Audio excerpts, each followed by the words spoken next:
Hi everyone, welcome back. I'm Carrie Collins and this is week 7 of Life Renovations. We're going to talk about some really important things this week. I'm excited to share with you some of the tools you'll need to help your goals take form. We're also going to talk a bit about my favorite philosophy on food, which is the Macrobiotic Diet. It's not really a diet at all, it's more philosophy. You'll like it. Each week, you've been getting better and better at visualization. This week, we're going to work on shifting dreams into realities, of how to turn the thoughts from your inner world into something material in your outer world. The Law of Materialization states that by combining idealization with visualization, our thoughts will manifest in form. Last week, we talked about how to manifest our life's purpose. You may have noticed over the course of the week that you've started to feel like you're worthy of your goals. Your confidence improves as you start to see the benefits of the big picture. As you focused on being creative and constructive, your goal took new shape. This week, we're going to work on bringing that new plan into fruition. The first step is idealization. To consider something ideal, you need to imagine it in its absolute perfect form with no limitations. At first, idealization feels absurd, but it's completely necessary. If your dream is to own a beautiful garden, then you have to take time to explore what that garden really looks like. Being idealistic instead of realistic allows you to plant all the expensive and exotic and hard to grow plants. Idealization allows you to put in ridiculous furniture, like a chair and a writing table and a lamp outside. That might be my goal. It's ridiculous, you might say, but it's totally possible. There's a neighbor of mine who lives like a mile away, and their front yard is this gorgeous garden with the chair and table and lamp right there. Do you want statues? Do you want fountains? Do you want animals? The sky's the limit. In your mind, everything you want for your garden is absolutely free, but you have to see the end result before any action can take place. You must know what your garden will ultimately look like before you can even buy the seeds to plant. So take the first step and idealize. The second step is visualization. To many people, idealization and visualization are the same thing, but they're not. When you idealize, you're creating and changing. You tear up the daisies and you plant tulips. When the picture is set, though, then your visualization starts. So remember your meditation last week? You studied a photograph and then you recreated it. Visualization of your goal is recreating the idealized blueprint that you've already created. This time, though, it's about seeing the picture in complete detail, how things unfold themselves, how it all comes together. It's about deconstructing. In visualizing, you start to see where the end result comes from. Each beautiful piece of your garden gets deconstructed back down to the seed. The last step is materialization. Remember, the law of materialization is simply that thought can and will manifest into form. Through idealization and visualization, your thoughts become actions, which then develop methods of bringing people and circumstances into your life to help you achieve your goals. So your garden may materialize as a friend who knows of the perfect land, and your focus leads you to an out of the box way to buy it. Because you've already decided what seeds to buy and where to place them, then you can go to the garden center and you can buy 100 red tulip bulbs and all the necessary supplies. At the garden center, you might meet somebody really cool who gives you advice on what kind of fertilizer to use on those bulbs, plus the name of a great outdoor furniture store with very comfortable chairs and side tables. Because you're new to gardening, maybe you exchange numbers with this friend and you decide to invite them over to see your new garden when it's done. Your friend brings you a beautiful solar-powered lamp for your outside table, the last piece that you couldn't find at the store, and a bottle of wine.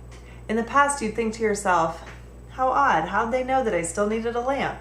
But now you know better. It's the law of materialization. So it seems like magic, doesn't it? But I'm not going to fool you into thinking that just because you imagine something that it's just going to like poof appear. It doesn't work that way. The speed at which your goals manifest are determined by 4 things: confidence, endurance, courage, and concentration. Each leads into the next, and without them, your goals will never manifest.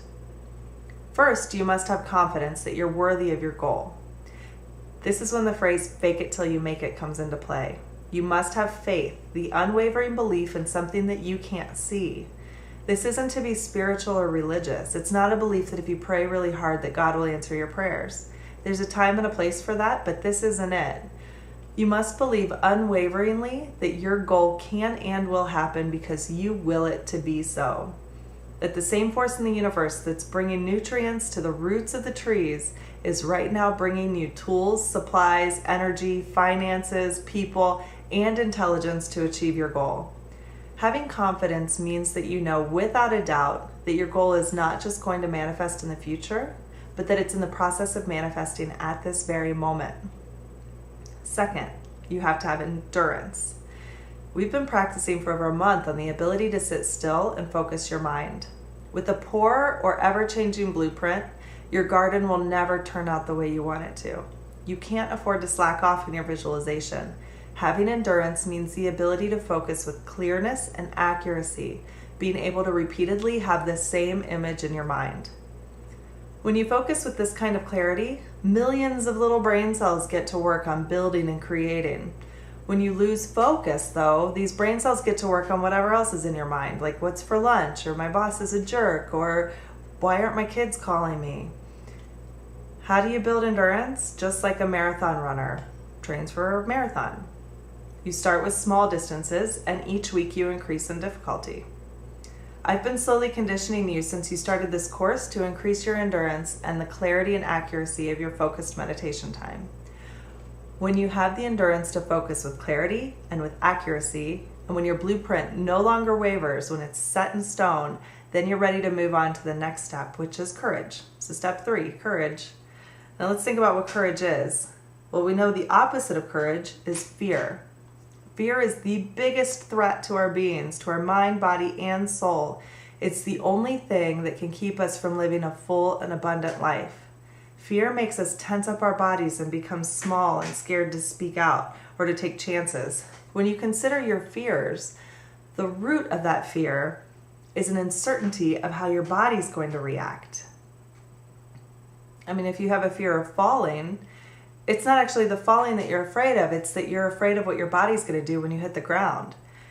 If you have a fear of snakes, it's like you're unsure of what's going to happen, if it's going to hurt if you get bit, or how your body would react to poison. If you're afraid of being poor, you're not sure how your body would react to living under a highway underpass or being hungry. If you're afraid of rejection, you're not sure if you'd be able to keep yourself from an emotional breakdown. If you're afraid of commitment, you're unsure of how your body would feel if you're stuck in one place. It's not to say that these fears aren't valid, but we're looking for the opposite of fear, which is courage.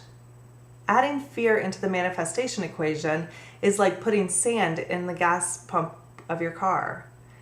It'll stop any motion dead in its tracks. How do you become courageous with your goal, though? Well, first, with confidence, which comes from faith. Second, with endurance, which comes with dedicated practice. And now, with confidence and the ability to really focus clearly, you can visualize your goals. And when any fears come up, you can use the same tools from week 2 and 3 to turn your fearful thoughts into affirmations. So let me give you an example. I am terrified of driving in the mountains. I have to admit, I've planned 2 retreats in the Virgin Islands and St. John, and I nearly abandoned both of them because of my own fear of driving right off the cliff. People there drive on the left side of the road, and most people only have about 10 minutes of left side driving before they start heading up these steep hills and roads. I mean, it's ridiculous to me that we do that. It's terrifying. But this nearly debilitating fear wasn't going to keep me from having this week in paradise teaching a group of amazing people. But unfortunately, the only way to the retreat center was to drive across the island on roads with no guardrails. I not only had to face my fear, but I had to control myself from going into a complete panic. Don't think I didn't consider that. Panic sounded really good at the time. So every time my brain would say, "Oh my God, I'm going to die," I would transform it into a true positive affirmation and say, "I am totally in control." And now I know I can make it over that mountain without feeling like I need to curl up into a fetal position. Does this mean that I'm over my fear? No. Mountains are terrifying, but it's also a fear that I know I can handle and I know how my body will react. I also know that I'm most likely not going to pick a trip that requires like all mountain driving. But if I have an earnest desire that requires some mountain driving to accomplish, I'm not going to let that fear stop me because I know how to keep my fear from taking over. A fear of falling is a valid fear.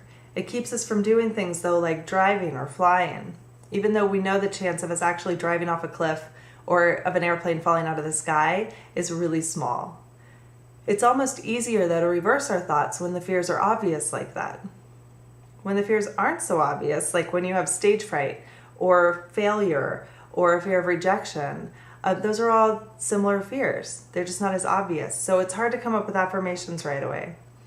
My piano students all experience stage fright before a recital. It's my belief that these types of fears are also fears that your body's going to fail you. Like you'll freeze up, you'll forget, or you'll run off the stage. In actuality, all of those things can be avoided by learning how your body actually reacts when it's on stage. Stage fright is actually just fight or flight response. It's no different than if you were being chased by a pack of wolves. Your body sends adrenaline into your bloodstream and it helps you run fast. When everything in your body is trying to get you to run away, then concentrating on Mozart is really, really tricky. The more your body tells you to run and the more you let that happen and let it escalate, the more panicked you become and the more adrenaline gets pumped into your blood.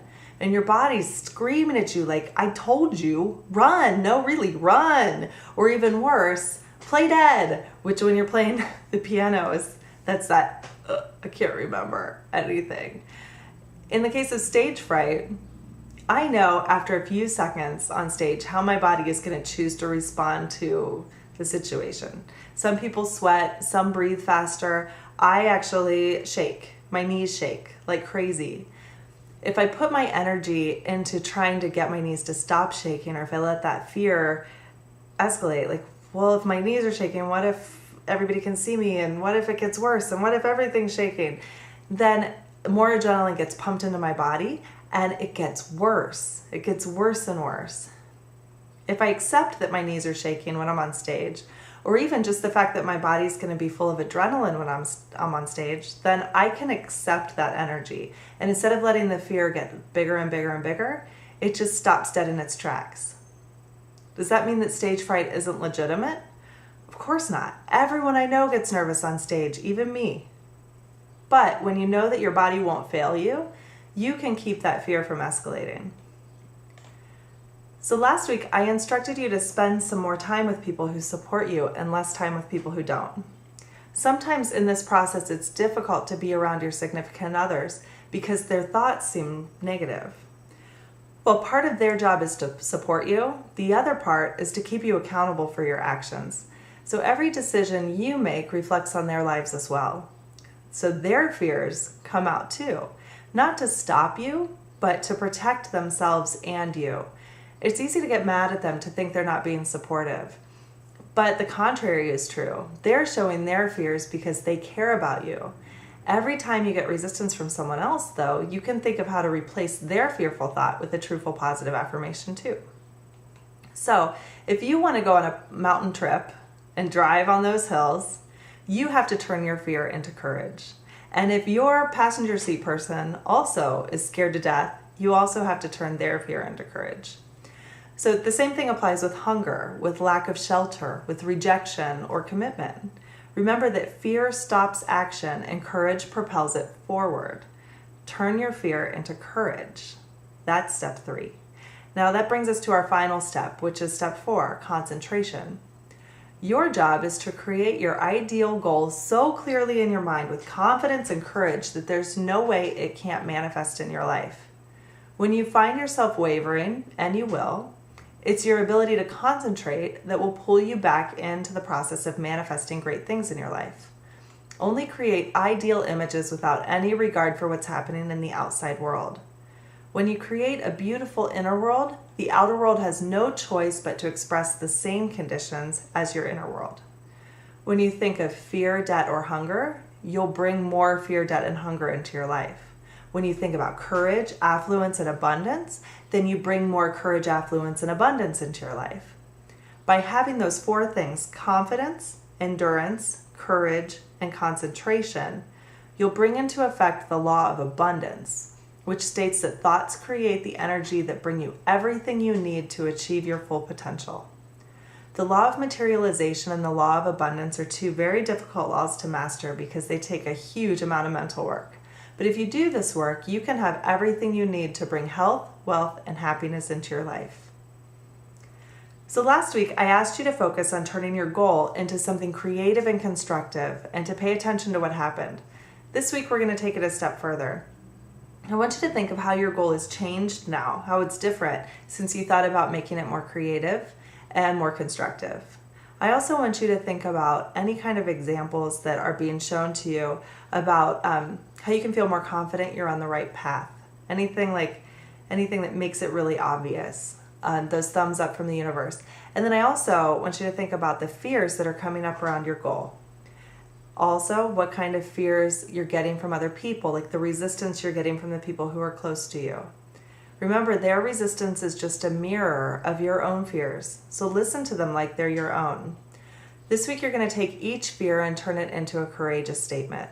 So for instance, I would like someday to go to India, but my thought process says I can't go to India because Americans get deli belly and I don't want to go somewhere and be sick. So you could turn that into a different phrase that is like more a true courageous statement. Americans tend to get deli belly, so I've talked to my doctor on how to counteract it, and I'm researching what to eat and drink to avoid getting sick, and I have a medical plan in case I do. If you have that kind of courageous statement, then it doesn't shut down your goal at the beginning. And then the last thing I want you to do in your journal this week, and this is the big one, this is fun, I want you to write in extreme detail what a day of your life will look like when your goal's manifested. Include the people you're with, what you talk about, use all 5 senses and as many feelings as possible in your description. Try to take the day from the moment you wake up to the moment you fall asleep. Dream bigger than you ever thought you could. If you feel silly and you want to stop, that's just fear taking over. So tell yourself that even though your journal's private, it doesn't really matter if someone reads it because you deserve everything that you're writing. Feel the strength that comes from being courageous and feel the weakness that comes with fear. Revel in the strength and keep writing. Be creative and idealize. Don't hold anything back. There are no limitations, no financial constraints, no constraints on people, events, or objects. On this piece of paper, your dream can be as big as you want it to be. It's from this big dream that you'll build the image that you visualize and eventually bring into manifestation. So don't leave anything out. For your meditation this week, I want you to visualize a person that you really care about. Try to see this person in detail, from the clothes they wear to every single wrinkle on their face. When you can imagine your friend in detail, visualize that you're having a conversation with your friend. Tell them a story. Maybe the story of your perfect day from your journal. See if you can see their expression change as you tell the story. See if you can make them laugh, to smile, even watching their eyes light up. This is a difficult meditation because you don't have an image to look at. You're going to have to bring this up completely from memory. It can be an old friend, somebody who's passed away, somebody you love, or somebody you trust and care for. It could be anybody. It could even be somebody that you idealize but you've never met. Every day, I want you to practice focusing on recreating this person in your mind until you can actually see their eyes light up. It'll become easier and easier. And as you tell your story, tell it in detail with confidence and courage and hold that concentration. When you hit the points that you're unsure of, don't allow this visualization of your friend to have a furrowed brow or to question you, but watch them beam with approval over everything you say. This is an exercise in building endurance, courage, and concentration. You'll really need to practice to hold the visualization. Concentrate hard to make sure that you stay on track. When you feel yourself wavering, just go ahead and get up, even if it's only been a few minutes. So the next thing for your, in the next line is your physical challenge. Now this one's really easy. I've slowly been increasing the amount of time you spend moving every week. Hopefully you're starting to feel a little bit more comfortable and even look forward to your stretching and your walking. This week I want you to continue with the 8 stretches that I've given you and to increase your daily walk to 20 minutes. That's the big one. An extra 10 minutes of walking. It's a really simple challenge, but it's time to increase the time you spend on yourself and to increase some of that endurance of being out there. This may seem easy for a lot of people, and it is, but for some people, this is going to be a challenge. So beef it up. 20 minutes in your walk this week. And then for your diet challenge, you have the option, of course, to continue eating dairy or to continue avoiding dairy. It's up to you.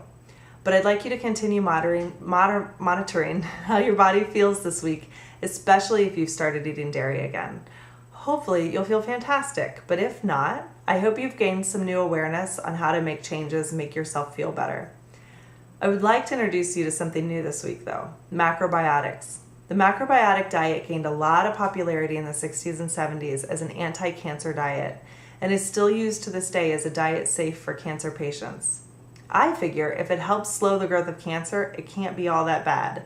So I ate a macrobiotic diet for about a year just to see how it would make me feel. The traditional macrobiotic diet is vegan and Japanese based. It's full of things like grains, vegetables, seaweeds, and fermented foods. As I learned more about it, I found that there's actually a lot of flexibility in the diet, that it's more of a philosophy. It's really like not a strict diet at all. It's not about losing weight. It's not about depriving yourself. So I want to explain the principles of macrobiotics in a really simplistic way. Everything in the world has its opposite, like the earth and the sky, or hot and cold. The most balanced place is in the middle, where the earth meets the sky, or where hot and cold find a balanced temperature. To live in the most balanced and happy state, you already choose to live where the earth meets the sky, on the ground, as opposed to really deep underground in caves or high in the trees. You want the air-conditioned temperature around you to be a good balance of hot and cold as well. When it's too hot, we turn on the air conditioner. When it's too cold, we turn up the heat.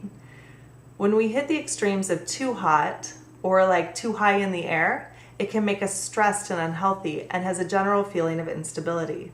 We see it in Chicago every year. Like people go nuts when it gets too hot out, and they get depressed when it's too cold. When the weather drops dramatically in the fall, people catch colds all over town. Our bodies like balance, and when it's out of balance, everything goes a little nuts until we come back into equilibrium. It's no different with the food we eat. Sometimes you can see the opposites in the food very clearly. The perfect example is a carrot. As a carrot grows, the hard part underground is called yang, and the leafy part above is called yin. The point where the hard carrot and the leafy greens come together is similar to living where the earth meets the sky, or like that perfect 72-degree day. When we eat in balance with yin and yang, our bodies stay in a really happy state of equilibrium. When we go to extremes by eating food that make us feel light, like a mixed drink when you're waiting for a table at the restaurant, then you feel the need to balance it with something heavy, like a steak. But then we feel the need for something light to pick us up, like a dessert. And by the time we're home, we're craving something salty to bring us back into equilibrium, like potato chips. In the morning, we wake up needing something that brings us up, like a glass of orange juice. But then we need something that settles us back down, like bacon and eggs. And the process just keeps swinging out of control. From my experience with macrobiotics, my biggest sweet tooth or salty junk food cravings came after eating something very yin or very yang, and my body's need to balance it out. I believe that a lot of sickness and obesity is the result of constantly swinging too wide on a regular basis. Too many of us find ourselves eating fast food for lunch, like a burger and salty French fries. These are two very yang foods. And then you balance it out by having a soda, which is a really yin food, but not yin enough to balance you out. So in 2 or 3 hours after lunch, you're finding yourself at the vending machine getting a candy bar, and that helps to balance all this yang with all this yin. I believe that you can keep your body in balance by avoiding these big swings, and in that case, you can avoid the food cravings that are based on equilibrium, instead of having food cravings that are actually based on hunger, which is much healthier, right? Your challenge this week is to pay attention to the way your cravings swing when you eat on extremes, and how those cravings go away where you eat more in the macro, where the yin and the yang collide. So extreme yang foods, like the bad extreme, are things like eggs, chicken, beef, and salt. Salt's the big one. Salt's huge. That doesn't mean that eggs are horrible for you. It's just that you have to find balance when you eat them. Extreme yin foods are things like sugar, alcohol, fruit juice, and soda. Extreme yang, eggs, chicken, beef, and salt are things that pull you down and make you feel heavy. Things that make you feel light are like sugar, fruit juice, soda, the things that make you feel like, a little spacey, right? Foods that have good amounts of yang, these are the bad. You want to come down into the inside. Things that have good amounts of yang are things like fish and root vegetables, the bottom of the carrot, yams, things like that, parsnips, parsley, the bottom of the broccoli, asparagus stalks, the bottom of the asparagus. The things that are good amount of yins are the leafy greens, like the top of the carrot, lettuce, kale, anything leafy, anything that feels flourishy. Beans, also nuts and seeds are also good amounts of yin. And then you can think of anything that's above ground. Anything that's close to the ground but above ground, that's good amounts of yin. Anything that's close to the ground but below ground is yang. Those are things that are right in the middle, right here. Now what's in the middle of that? Right in here in the middle is the perfect food, which is, according to Macrobiotics, brown rice. When you look at a kernel of cooked brown rice, you can see that it has an expansive part and a contracted part. If you are having trouble visualizing that, think of a piece of popcorn. Popcorn starts off really contracted, and as you add heat to it, it pops and it's expansive, but in a little piece, right? So it has an expansive part and a contracted part. This is true with all whole grains. So whether it's quinoa, millet, buckwheat, brown rice, even white rice, jasmine rice, all of these things are all going to keep you in the middle of that circle where yin and yang come together. And if you think about it too, the ground, the sky and the ground to meet, that's where rice is. That's when, if you see people in the rice paddies picking rice, it's kind of at that point where yin and yang come together. In the macrobiotic diet, rice, brown rice, any kind of whole grains, millet, quinoa, all of that should make up about half of your meal. So if you're having a dish, go ahead and add in that 50% of grain. It's grains have gotten kind of a bad rap lately because they're carb based, but really it's the refined carbs that we want to stay away from. They're too yin.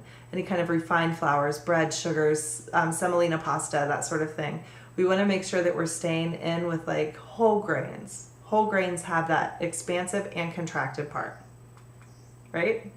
On top of the challenge to be more aware of how your body reacts to just the yin and the yang, I'm going to give you an actual assignment. For this week, I want you to make an effort to eat a rice bowl at least twice, either for lunch or for dinner. Rice bowls are basically just brown rice, steamed or sauteed vegetables, and usually a tofu or a meat with a sauce, like a teriyaki sauce or soy-based sauce or peanut sauce. You can buy frozen ones at the store. I usually look in the organic food section. They have lots of them there, all different types of rice bowls. In big cities, we have a lot of options for rice bowls. Like in Chicago, there are Thai food restaurants everywhere, Chinese, Japanese restaurants, Vietnamese. Those kind of restaurants are gonna have this nice balance where you can get a good rice bowl. When you go to a restaurant or if you order takeout, opt for brown rice. It's gonna be better for you than white rice. Vegetables, lots of vegetables, and like a tofu or a chicken or something light in sauce. Don't add extra soy sauce. It's really yang. I think you'll be surprised not only at how good you feel, but also how your sweet and salty cravings start to disappear. If your body feels imbalanced, then you won't feel the need to overeat. So this week is much easier than the last couple weeks. Now it starts to get really fun. I want you to explore all of the possibilities and really allow yourself to dream, like really dream big.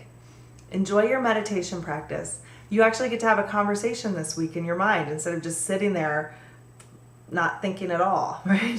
So enjoy giving yourself the freedom to add to your to your experience. You can start to really idealize, and that's really fun. It's not daydreaming, it's focused. It's idealization. You're gonna have a lot of fun with that. Also, be glad to give yourself the extra time during your walks. This can be a good time to think too, to really idealize in that extra 10 minutes when you're walking.